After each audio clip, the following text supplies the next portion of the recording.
Yo le monde, ici Anaëlla, on se retrouve aujourd'hui pour une toute nouvelle vidéo YouTube. J'espère que vous allez bien, pour ma part ça va nickel. Aujourd'hui nous nous retrouvons pour parler de la lettre de Conrad, le second tome de l'ami retrouvé, écrit tous deux par Fred Hillman. En même temps c'est relativement rare quand deux livres d'une duologie ou d'une saga sont écrits par deux auteurs différents. La seule chose qui est réellement arrivée c'est les U4. Donc les U4 écrits par différents auteurs. Je crois que c'est la seule vraiment saga littéraire qui ont été écrits par plusieurs auteurs. Bref. Avant que la vidéo ne commence, je tiens à faire une petite parenthèse sur cette chaîne YouTube. Sur cette chaîne YouTube, ce qui s'y passe, etc. Enfin, surtout ce qui ne s'y passe pas. Et sur ce que je compte y faire en 2022, donc cette année. Donc cette année, je compte diversifier mon contenu sur cette chaîne. Je l'annonce clairement. Je compte également être plus active ici. Donc écoutez, moi j'ai très hâte. Je vais pas préciser davantage. Le thème global de cette chaîne restera pour l'instant, j'entends bien pour l'instant, le livre. Peut-être qu'il y aura des vidéos qui ne seront pas réellement centrées là-dessus. Peut-être qu'il y aura des vidéos sur d'autres choses. D'ailleurs, je pense que je ferai une vidéo sur autre chose. Parce que si vous l'entendez peut-être encore, c'est que j'ai toujours ma diction particulière, que je vous avais dit avant, donc les dernières vidéos que j'ai faites, que j'avais une diction particulière pour une raison médicale. Voilà, c'est toujours une raison médicale, c'est la même raison, pour la simple et bonne raison en fait que je vais me faire opérer. Alors je n'ai pas encore de date, c'est ça aussi que je dois faire aujourd'hui. Appeler mon école. Donc du coup voilà, donc faut que donc voilà, pour raison médicale je dois avoir cette diction particulière. Je croche probablement sur les D, les T, peut-être les S, je sais pas trop, mais sur certains sons je croche encore un peu, donc veuillez m'excuser, c'est la seule vidéo où je vais en parler, mais veuillez m'excuser en fait pour ça. Donc je pense que je ferai une vidéo sur le pourquoi je me fais opérer, parce que c'est un truc qui va impacter directement cette chaîne YouTube et globalement mes réseaux sociaux. C'est un petit point à la fin de la vidéo sur Instagram, ce qui va se passer sur Insta, parce que mon dieu, Instagram c'est le bordel. Donc du coup voilà, je vais vous faire après un petit point sur Instagram, sur ce que je compte faire sur Instagram. Donc maintenant nous allons reprendre le chemin de la lettre de Conrad. Pas évident à bien celui-là. Donc écrit par Fred Hillman, qui est un auteur britannique. Alors, oui, il est britannique, mais je veux en parler après de sa vie. D'abord faire la présentation globale de la lettre de Conrad. Ce petit livre coûte environ 5 €, ça dépend en fait des maisons d'édition, parce que ce livre est un livre qui est très probablement libre de droit. Donc qui dit libre de droit dit qu'il a probablement le droit à avoir plusieurs maisons d'édition, et donc que les pages vont différer, ainsi que la maison d'édition forcément, ainsi que le prix. Ce sont également, lui, tout comme l'ami retrouvé, des livres scolaires. Donc pareil, les prix vont dépendre des maisons d'édition, parce qu'il y a des maisons d'édition qui sont spécialisées dans les livres scolaires, même des livres de lecture comme cela. En fait, ça va, dans le livre scolaire, le livre ne va pas changer, ça va être, vous savez, les trucs à la fin là, les après-textes. Ça va être les après-textes qui vont changer. Je sais que j'ai quelques livres comme ça avec des après-textes. J'ai notamment là Yvan le Chevalier au Lion, où il y a des après-textes. Enfin voilà, généralement de toute façon c'est marqué plus ou moins, enfin là classique et contemporain, tu peux deviner rien qu'au nom que c'est une maison d'édition scolaire. Qu'est-ce qui se passe ici? Ah oui, je sais pas encore. Parce que mon écran est un peu plus noir que tout à l'heure. Donc ce livre coûte environ 5 €, j'ai pas trouvé le prix exact donc je mets un environ. Ensuite, il fait à peu près 98 pages, pareil, ça va dépendre de plein de trucs. Donc en fait, pour ces livres-là, les pages, le prix, la maison d'édition peuvent différer en fonction des accords mis avec les auteurs. Maintenant, je vais vous présenter la vie de Fred Hillman, et en fait, pour vous présenter sa vie, je vais recontextualiser dans son époque, parce que j'en ai également besoin pour vous parler de ce livre, donc la lettre de Conrad. Que ce soit un peu plus simple à comprendre. Fred Hillman est un écrivain britannique, comme je vous l'ai dit au préalable, mais on n'est pas né en Angleterre. Il a demandé la nationalité anglaise à la fin de la Seconde Guerre mondiale Pour la simple et bonne raison que Fred Ullmann était allemand. Il était allemand, plus précisément juif allemand, et qui dit juif allemand à la Seconde Guerre mondiale dit que ça pue. Hein, ça pue clairement. Je ne vais pas vous faire les cours d'histoire, mais il y a quelque chose qui s'appelle Hitler et le nazisme qui est arrivé. En fait, Hitler, il est monté au pouvoir en 1933, donc il est sorti de prison quelques mois plus tôt. Il a publié son livre qu'il a écrit en prison qui s'appelle Mein Kampf, donc en français qu'on peut traduire par Mon combat. Et ce livre, c'est clairement son programme électoral. Son programme de « Moi, chancelier, je vous fais redécoller l'économie allemande ». Parce qu'à la fin de la Première Guerre mondiale, l'Allemagne a plusieurs traités sur le dos qui lui interdisent notamment de remilitariser. Donc ils n'ont plus le droit d'avoir d'armée, ils n'ont plus le droit d'avoir d'industrie, notamment par exemple de créer des armes, ils n'ont plus le droit de faire tout ça. Ils n'ont plus le droit de faire les actions pour remilitariser l'Allemagne. Et Hitler, il dit en moins d'un an, je vous supprime tout le chômage qu'il y a en Allemagne. Sauf que l'Allemagne, à la fin de la Première Guerre mondiale, elle est tellement miséreuse, ils ont tellement pas d'argent, que les gens, même s'ils n'adhèrent pas complètement à l'idée d'Hitler, ils vont voter pour lui uniquement parce qu'ils ont la dalle. Donc en fait, c'est aussi pour ça que Hitler a été élu. Il a été élu démocratiquement, hein. Faut pas oublier, il a été élu démocratiquement en 1933. Et dès son élection, donc sa victoire en tant que chancelier, donc chancelier en fait c'est le même titre qu'Angela Merkel a tenu pendant des années. J'ai plus le nom de l'autre, il me semble que c'est Olaf qui s'appelle, mais j'ai plus le nom du reste, j'ai plus le nom de famille. Mais si je veux dire Angela Merkel, généralement on voit très bien qui est Angela Merkel et son poste. Donc en gros c'est un mélange de premier ministre et de président en Allemagne, quoi, c'est chancelier.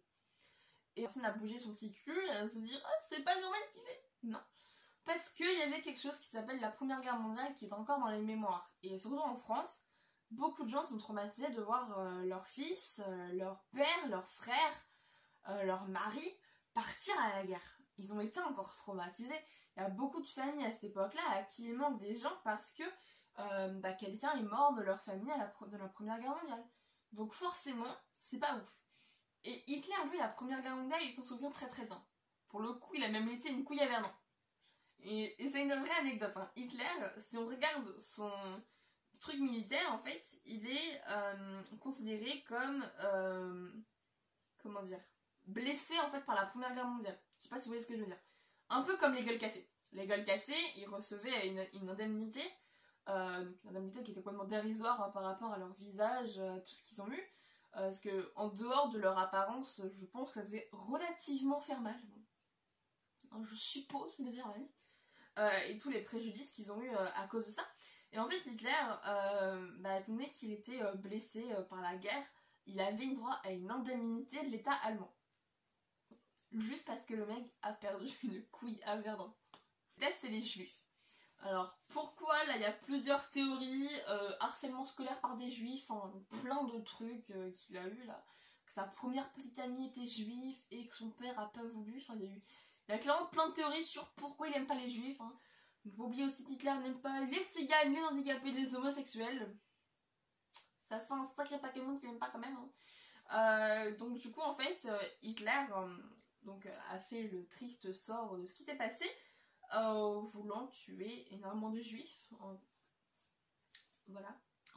Il a fait en fait l'œuvre de la Première Guerre mondiale que l'on connaît tous, à savoir mettre les juifs dans des camps de concentration et d'extermination. D'ailleurs, aucun de ces camps ne sont en Allemagne. Il n'y a aucun camp d'extermination ni de concentration en Allemagne. Il y a des camps de concentration en France qui sont encore existants et qui peuvent être visités.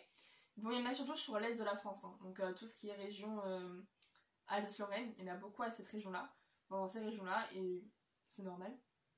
Et normal. Disons que c'était plus proche de l'Allemagne. Donc c'est logique qu'ils les aient placés là.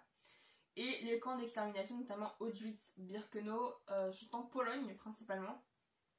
Il y en a peut-être d'autres ailleurs, hein, mais c'est principalement en Pologne. Donc du coup, voilà ce qui s'est passé. Et lui, Fred Ullmann, il est juif. Donc qui dit juif dit que ça pue forcément. Hein. Et lui, dès qu'il y a eu le début de la guerre en 1933, il est parti de chez lui, en 1933. Il a pris ce qu'il pouvait, il est parti en Angleterre, enfin il est parti un peu en Espagne, un peu en Angleterre, il a fait différentes zones comme ça. et il s'est installé en Angleterre. Et donc il a passé la guerre là-bas, et en fait il a une aversion, enfin je suppose qu'il avait une aversion totale envers l'Allemagne, donc son ancienne patrie. Déjà parce qu'il a demandé la nationalité britannique, donc il n'était plus considéré comme allemand, mais comme britannique. Et surtout, en fait, toute sa famille est morte en camp de concentration. Enfin, d'extermination. Ses parents sont morts dans des chambres à gaz. Et sa sœur et son neveu ou sa nièce, je ne sais pas vous dire neveu parce que c'est un bébé. En fait, sa sœur, elle s'est jetée sous les rails du camp. En fait, elle est arrivée au camp avec son bébé. Et quand le train est reparti, elle s'est jetée sous les rails du train. Quand le train est reparti. Donc, voilà. En fait, à partir de la Seconde Guerre mondiale, à la fin de la Seconde Guerre mondiale, Hitler, pardon, pas Hitler. Le petit Nabo, on s'en fout, lui, en l'occurrence. Mais Fred Ullman a abandonné complètement l'usage de la langue allemande au profit de la langue britannique. Et surtout, son autobiographie, c'est The Making of an Englishman. Donc en gros, la création d'un homme anglais. Donc, enfin, le making of d'un homme anglais. Donc du coup, forcément, on peut bien remarquer que la guerre, lui, ça l'a impacté, mais fois 450 000, ça l'a réellement impacté Fred Ullman. Si ça l'a pas, on peut pas dire que ça l'a un peu impacté, on peut dire que ça l'a carrément impacté. Donc clairement, et en même temps c'est clairement normal, je veux dire, ta famille entière est morte, tuée par ta patrie. Je comprends que le mec il est frisé, je comprends. Et donc du coup, en fait, le livre, donc la lettre de Conrad, donc déjà l'année retrouvée reprend en grosse partie sa vie, je trouve.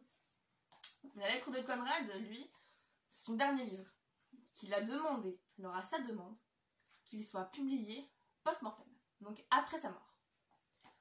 Donc en fait, lui, il est sorti ante-mortem, donc avant sa mort, et lui, il est sorti post-mortem, donc après sa mort. Et en fait, ce livre, c'est l'histoire, celle-là, du point de vue de Conrad. Parce que cette histoire est du point de vue de Hans Schwartz. Donc Hans Schwartz, fils unique d'un médecin de Stuttgart. Donc les juifs, ils fréquentent le lycée de Stuttgart, le Karl Alexander Gymnasium. Et il littéralement, enfin, comment dire, il fait sa vie, il n'a pas beaucoup de potes, il parle pas avec les gens, mais il est heureux. Et en fait, un jour, il y a quelqu'un qui va rentrer, donc Konrad von Hohenfels, qui va rentrer dans sa vie, donc Konrad qui est comte, et ils vont devenir de très grands amis, malgré que la famille de Konrad déteste les juifs et soutienne le parti nazi, surtout sa mère. Son père, j'ai l'impression qu'il s'en branle un peu là de ce qui se passe, mais sa mère, c'est Hitler je t'aime. Littéralement c'est ça, parce que sa mère, elle a une photographie d'Hitler sur sa table de chevet. Personnellement, sur ma table de chevet, j'ai mon sac à main et un livre. Après, je trouve ça un peu space quand même d'avoir la photo de quelqu'un qui n'est pas de ta famille sur ta table de chevet. Je trouve ça un peu bizarre. Mais bon, elle est bizarre sa mère, sa mère est étrange. Et en fait, Konrad va partir à un moment donné, il s'en va, et il continue sa vie aux États-Unis, etc. Et le livre se termine un peu comme ça. Il part, et à la fin, quelques années plus tard, il reçoit un courrier de son ancienne école qui informe en fait de qui est décédé ou non à la suite de la Seconde Guerre mondiale. Et au début, il a refusé de regarder au H, donc parce que Hohenfels c'est écrit avec un H. Et il va regarder après, et à la fin, on voit que Konrad est mort, fusillé, à cause d'un complot, qu'il a participé en fait à un complot contre Hitler. Attendez, je vais vous relire un peu la fin. Ah oui, von Hohenfels Konrad, impliqué dans le complot contre Hitler, exécuté. Alors, complot qui a réellement existé, donc qui a même d'ailleurs complètement échoué, ce complot a réellement échoué. Et c'était comme Konrad, des gens qui refusaient l'idéologie. Parce qu'il ne faut pas oublier que tous les Allemands, tous les soldats allemands ne demandaient pas à tuer des gens. En fait, la seule division du Troisième Reich qui était des volontaires, ce sont les SS, la Waffen-SS. C'est pour ça que ça m'a fait rire quand il y a quelques mois, il me semble, il y avait un ancien de la Waffen-SS qui disait je suis innocent, je n'ai rien fait, je n'ai pas voulu tuer des gens. Quand tu fais partie, mon gars, de la Waffen-SS, c'est que t'as légèrement demandé. D'ailleurs, en fait, sur leur cas, c'était marqué SS, et dès qu'ils rentraient dans les villages, ils étaient très très craints, y compris par les Allemands. Ce qui montre quand même la réputation des gars. Et en fait, Conrad, lui, il est contre cette idéologie. Et on le voit dans le livre. Dans ce livre-là, on voit tout son point de vue. On ressent sa détresse. Il veut que sa lettre, parce qu'il écrit une lettre la veille de son exécution. Et c'est la lettre qu'on lit. Mais en fait, ça se ressent en fait la détresse, qu'il a vraiment besoin que son pote, il lise la lettre et qu'il lui pardonne. Et en fait, Conrad, bon, à la fin de ce livre, Conrad passe pour le premier des vrais connards. Mais à la fin de celui-là, il passe pour un héros. Il passe pour un héros parce que, en fait, Conrad demande pardon. Parce qu'il se reproche d'avoir trahi Hans. Il se reproche de l'avoir trahi parce qu'il l'a abandonné. Parce qu'il ne lui a le plus parlé les dernières semaines où Hans est resté, il ne lui parlait plus. Il refaisait de le fréquenter. Il l'a abandonné en fait. Il l'a abandonné. Avant le départ de Hans, Conrad a complètement abandonné Hans. Il l'a abandonné, son pote, et il s'en veut énormément. Il s'en veut de ne plus lui avoir parlé, de ne pas lui avoir expliqué ce qu'il se passait. Mais il ne lui a pas expliqué parce que la pression parentale qu'il subissait était trop importante. Et en fait, Conrad, il fait partie d'une famille de bourges. Une famille aristocratique allemande. Vous savez, les familles un peu de bourges. On prend la bouteille là, il va boire la bouteille en mode Sir, comment allez-vous, ma chérie? C'est un peu ça, je caricature. Bon, je lève toujours le doigt, telle une bourge quand je bois. Conrad, il est complètement écrasé, il était écrasé par ses parents, par toute la pression qu'il subissait du fils un peu parfait qu'il devait être. Et au final, là, il se libère. Il se libère parce qu'en fait, son unique souhait, c'est que Hans le comprenne et lui pardonne. C'est tout ce qu'il veut. Mais en fait, et on l'apprend dès le début du livre, c'est que malheureusement, Hans n'aura jamais la lettre. Et on le sait dès le début du livre. Et je trouve ça horrible en fait, qu'il ait jamais cette lettre. Je trouve ça sincèrement horrible parce que je me dis, si Hans et Conrad avaient réellement existé, et je pense qu'il y a plein de gens dans leur cas qui ont réellement existé, ça aurait fait tellement de bien, je suis sûre, à Hans qu'il lise la lettre que Conrad lui a écrite. Et clairement, le seul truc qui m'a énervé dans ce livre-là, c'est qu'on n'ait pas une fin où Conrad, où Hans lit la lettre de Conrad. C'est la seule truc qui m'a énervé. Ces deux livres-là, ils sont magnifiques. Ce sont des livres qui sont magnifiques. Alors ils sont magnifiques à leur niveau, mais ils sont magnifiques. Et ces livres-là, ils méritent d'exister. Donc, lisez ces livres-là, clairement, je vais vous le dire de les lire. Ce sont des livres qui ne coûtent pas très cher, il n'y a pas beaucoup d'argent. Sinon, allez sur Vinted, Le Bon Coin, tous ces trucs. La marketplace de Facebook aussi. Facebook, ils ont une marketplace. Ils ont une marketplace. Donc clairement, il y a plein de manières d'avoir ces livres-là. Les bibliothèques, les BU, tout ce qui est CDI. Donc clairement, il y a plein de manières d'avoir ces livres-là. Mais ces livres, ils vous enseigneront deux choses. L'histoire. Ça peut vous faire retenir votre cours d'histoire. Moi, en fait, mes cours d'histoire sur la Seconde Guerre mondiale, de 3e, je les ai retenus beaucoup à travers des livres. Parce que j'ai beaucoup lu sur la Seconde Guerre mondiale. Par exemple, ici, j'ai Ô vos frères humains. Un sac de billes. J'ai écrit, donc de Laurent Godet. Un été si court. Il faut sauver le soldat Ryan. J'ai plusieurs livres de Seconde Guerre mondiale. J'ai aussi le journal d'Anne Frank. Et un autre livre qui s'appelle Lettres à Anne Frank. Je vais pas dire son nom parce que je vais l'écorcher. Mais c'est une japonaise qui découvre l'histoire d'Anne Frank. Je n'ai pas fini le journal d'Anne Frank parce que ce livre à la fin me foutait trop le cafard par contre je l'ai lu. Mais clairement, lisez ces livres-là. Ils vous apprendront peut-être à retenir vos cours d'histoire. Ils vous aideront probablement à faire plein de choses. Si vous ne voulez pas lire ce livre, il y a un film sur la lettre de Conrad. D'ailleurs, là, c'est l'acteur qui joue Hans qui est sur la couverture. D'ailleurs, pour ceux qui ont connu l'époque Sidney Fox à l'aventurière, et bien sachez que l'acteur qui joue Hans, c'est l'acteur qui joue Nigel. C'est le même acteur. Voilà, si vous voulez une anecdote un peu drôle et que vous aimez bien Nigel, bah il est dedans. Mais clairement, le film est incroyable. Je l'ai vu une fois en cours. Non, je l'avais pas vu encore. J'avais vu, il me semble qu'il est sur YouTube. Je sais plus. Je vous le mettrai, s'il est sur YouTube, je vous le mettrai en description. Donc regardez, allez checker la description, mais clairement ce livre, c'est un livre qui est magnifique. Le deuxième, lui, permet vraiment de répondre aux questions que je suis posées dans ce premier livre là.